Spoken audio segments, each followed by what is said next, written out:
How are we keeping people from owning guns, even if they're legitimately entitled to? This is Alan with Quarter Horse Arms, and in this podcast, I wanted to explore a bit about the racism issue associated with gun control. And it gets weird. And I say weird because I thought long and hard about this, after doing some research, and a lot of the research seemed skewed in one direction or the other. But, a few common threads came through. And the first one was, and it really shouldn't be a shock to anyone, is that a lot of the gun control stuff were pre-Civil War, post-Civil War, to keep slaves, black people, from owning guns. Even at one point, I think it was a Florida law that allowed white people to go into, and I think the black people's homes and take the guns and ammunition just to make sure they didn't have any.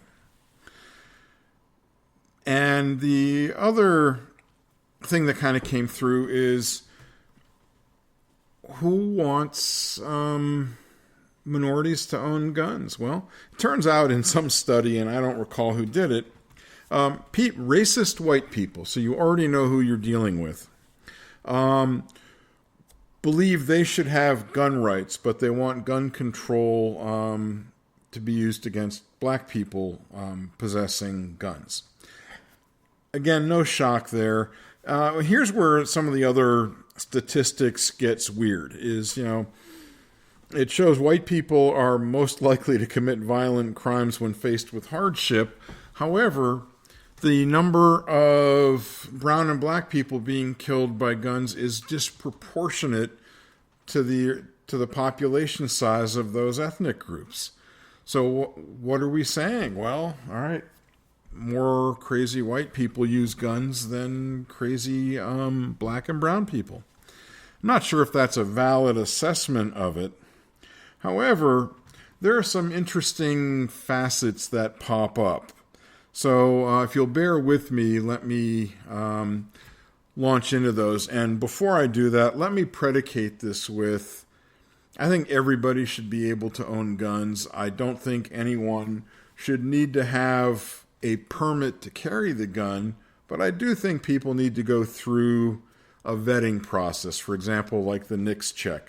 So if for some reason you are ineligible to own a gun, there's a legitimate and or at least fairly applied standard of measure. So when people are applying for permits, in the case of concealed carry permits, some of the states, including New York, which was a May issue state, meaning they could decide who gets the permit and who doesn't. Do I think there was a racial bias built into this? Absolutely. Can I prove it? No. Montgomery, Alabama, mid-1950s, Martin Luther King Jr. gets his house firebombed. He applies for a concealed carry permit. The sheriff says no. Racism? Definitely.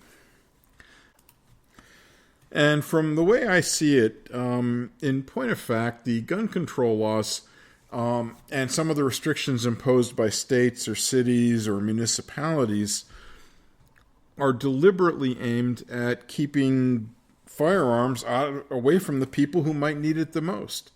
If you live in a high crime area, let's say in a city, I think you should be able to defend yourself. Am I worried about you getting shot? Yes, I'm worried about anybody getting shot, but there's a difference. If you have a chance to defend yourself, you should be entitled to do that. In fact, you have to look at it this way. How many people looking to go do a break-in-enter or assault somebody, if they know the person they're about to attack has a gun aimed at them? I'm willing to bet not very many. And I'm willing to bet that the people who are going to be assaulted definitely don't want to face an armed assailant without having some way of defending themselves. So the laws cities have imposed impact the legal gun owners, not the legitimate people that want them for defense or for sport or for hunting, whatever. Okay, so the weird thing about this is how do we control guns and how do we make it economic? Well, we put prices on it.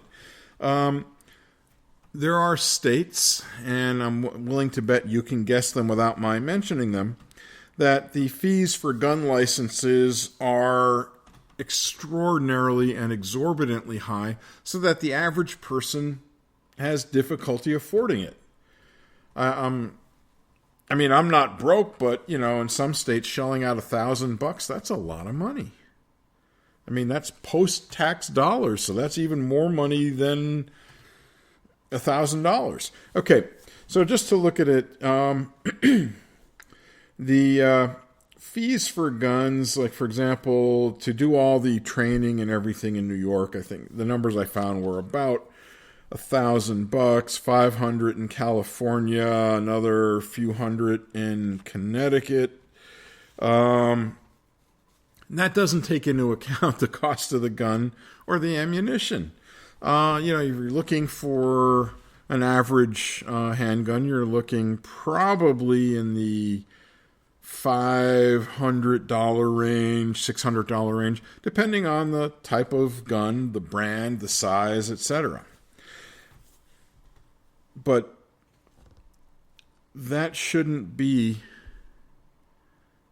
the determinant, meaning the fees should not stratify who can and cannot buy guns. Getting a firearm ownership ID, for example, in the states that require them, some states charge $5 and it's good for life. Other states charge $100 and you have to renew it every few years. So are we stratifying things based on economics? Yeah, we are. The gun control, the fees associated with them are designed maybe not on purpose, ostensibly, but they do have the effect of ensuring that people that have money can get the guns and people that don't earn a lot of money cannot. So again, you live in a place with lots of crime. I think you need to be able to defend yourself. And everyone, again, keeps going, well, the Democrats want this, the Republicans want that, the NRA wants this, blah, blah, blah. Well, I found something in my hunt, and this one is weird. And I think this might have been 2022, but don't hold me to the date. It was from a Democratic congressman in New Jersey, John McCann, who said something like, does anyone want to put more guns in the hands of people in Paterson, Newark, Elizabeth, and Camden? So those are 4 cities in New Jersey. 3 of them, Newark, Elizabeth, and Camden, are predominantly black and Latino. So he's saying that black and Latino people can't be trusted with handguns, or they commit crimes. I'm pretty sure that's not the case. I'm willing to bet that, like any community, 99.99 something percent of the people are normal, everyday, law-abiding citizens. And then you've got a fraction of a percent of criminals. So if you're instituting those gun control laws, you're keeping firearms from the people who may actually need to defend themselves. And that's wrong. Similarly, is it wrong to give a state or a county or a city the right to determine who can own a gun or get a permit arbitrarily? The answer is no. There has to be a legit reason for you to say, no, you can't get a gun. Otherwise, you're violating their Second Amendment rights. And that's what you've seen recently with some of the challenges against the May issue states New York, I think their may issue was overturned and it had to be a shall issue, which means you apply for a permit for a concealed carry permit or a firearms permit. The law you cannot be denied the right to get that permit or concealed carry permit unless there is a legitimate reason, like you are a felon or a convicted felon attempting to purchase a gun, or you're under indictment for things like domestic abuse or child abuse or you're a drug addict. How they find that out is beyond me. However, in a shall issue is you apply for the permit, you get the permit unless there is a demonstrable or showable reason why you cannot be issued that. Same thing when you run a NICS check. Somebody goes to purchase a gun without a permit, you run a NICS check on them. So as a gun dealer, I run in the vital info. It runs through the FBI's website, and it comes back with an answer pretty quick. Now, the other interesting piece, I did not find the statistics for Latinos or Asians, but I think it was last year, which would be 2022, 20% of the first-time gun buyers were black. So the laws are changing or in the process of being changed to make it fair for everybody. And frankly, I believe in a level playing field.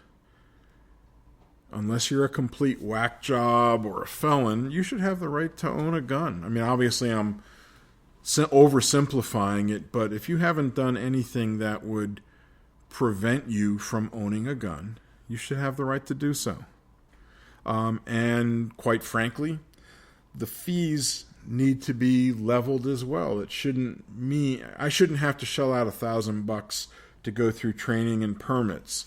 And, considering the fact that you even want people to, do something unique and exciting like practice with their gun, somebody breaking into your home is the wrong time to figure out you don't know how to load the weapon. So not every community has free gun ranges. Those cost money. Ammunition costs money. Even a couple $100 for a permit is exorbitant. Who are you keeping from getting the guns? The answer is lower income people, and that is a form of racism or bias. Okay, so I apologize if you don't agree with me on this particular one, but I was frankly shocked when I found out the depth of the institutional racism for firearms ownership. Okay, so I look forward to any questions or comments. As always, you can voice or text to 919-808-6480. You can email to info@quarterhorsearms.com, and please look at our website at quarterhorsearms.com. And as always, I'm Alan with Quarter Horse Arms, and we are in Snow Camp, North Carolina. You folks have a safe day.